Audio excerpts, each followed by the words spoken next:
Hey guys, if you've watched my other videos, you'll know that I bought a flooded 2022 Tesla Model 3 that was in a hurricane, and the water line was about halfway up the door. Today we're going to go through the process of me cleaning this car, getting it back to kind of factory spec and what it should have been.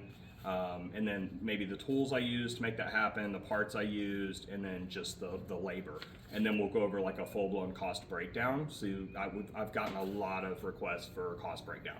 So we'll try to go through that and see what that whole thing looks like. But first we'll show kind of the finished product of what we expected at the end, and you guys can kind of see where we landed, and then we'll jump into some of those parts and some of the labor.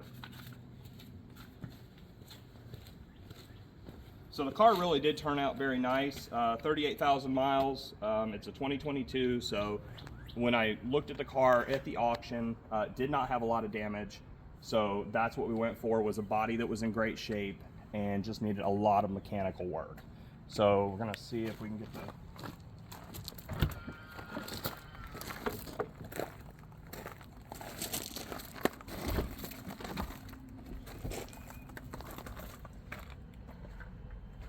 So still just your basic 38,000 mile car, but a huge undertaking when you're talking about a car that's been completely flooded out over the seats and over all of the electrical.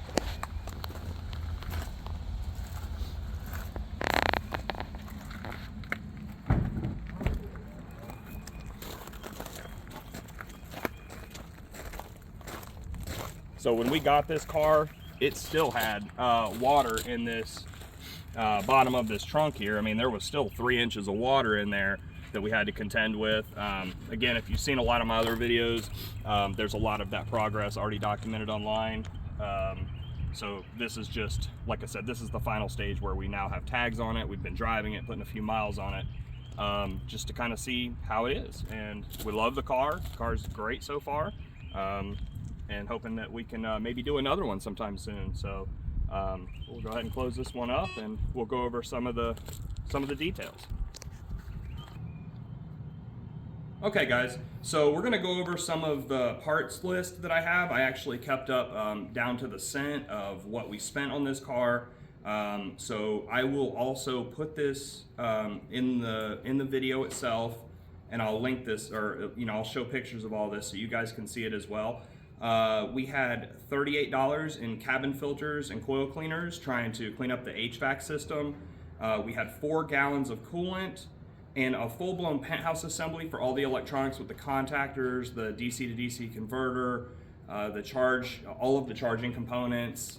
Basically, those were trash. They were full of water and mud. If we go over here, you can kind of see some of the remnants of that and just how bad a shape they were really in. So they were just full of mud. So none of this stuff, in my opinion, was worth cleaning or salvageable. It's just trash.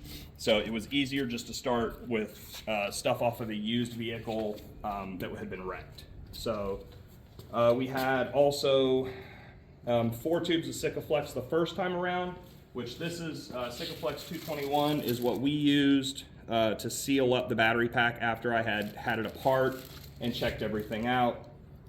This is also the coolant we used, which is supposed to be OEM.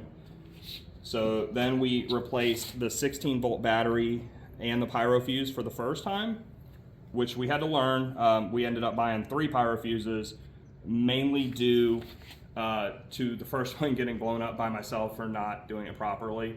I still have an extra one, but the second one is in the car now. Let's see. We ended up with a front drive motor replacement. And that was the big parts, was the penthouse and the drive motor replacement were the 2 big ones. The rest of it is just me making mistakes from not knowing what I was doing. But we will go through some of that as we move along too. There were quite a few tools I had to buy, to a total of, let's see how much we spent on tools by themselves. It was quite a bit. We actually spent $679 just on tools. So that was a large piece of this bill. So we had high voltage gloves that had to be purchased before we could touch anything.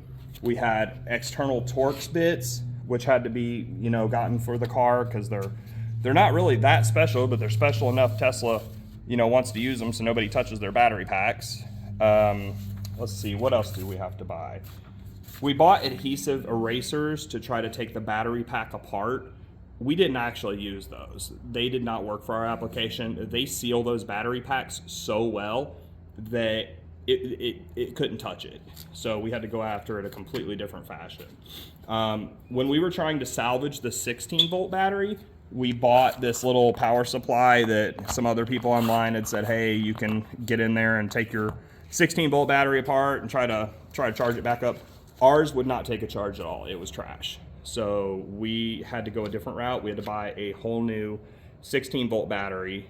And then we also had a lot of wood and casters to drop the battery pack. So we actually built this little frame here. It's a horrible, it's crude. It worked. I have a lift in my shop, so it's a very crude design, but it did hold the weight we were trying to do for the cheapest amount possible. If I continue down this path and do more of these, I will buy a proper battery lift. But right now, this is what we have. You also need a megometer for this job. It's what's the proper equipment to kind of get you going. Oh, there's one piece I forgot. Let me grab it.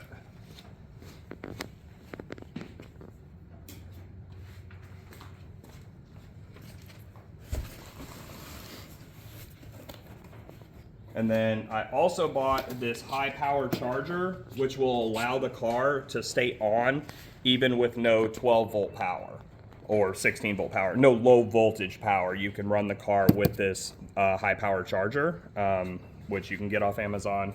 They're very, very handy.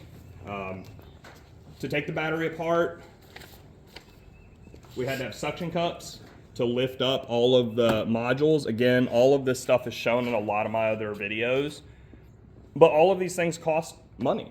So, I mean, like I said, at the end of the day, we had almost $700 just in parts. So that was a huge, huge part of our cost. But yeah, we'll break this down. We also had some accessory parts. We had all-weather floor mats we put in the car, USB drive for the Sentry mode, a couple of key cards, extra key cards so our whole family could drive it, a charger adapter, just in case we're out and about and want to use, Electrify America or something like that. Brand new set of tires for it, a high motor level 1 and 2 charger, which we have this box right here, which is what this is, and it's been a great charger so far. So, if you guys are looking for a good level 1, level 2 charger, this one seems to do it. I would say it's fairly budget friendly in my opinion. So we like that guy so far. And then the only other thing that we had was a charger plug adapter, which, because I use my welding plug in my shop, we had to, get an adapter that would work with that. All right, so this is the part y'all want to know about. We purchased this car for $10,135. That's after fees and all that. So we get the car home, $10,135. Our parts list racked up to $2,952 all in. Accessories were right around $1,395, which most of that was brand new tires. So that was a huge part of that cost. And tools at $679, which I stated in the beginning. So our grand total for this car was $15,161. And I know there's going to be a lot of people that are like, wait, you could have bought a used one with a salvage title for $20,000.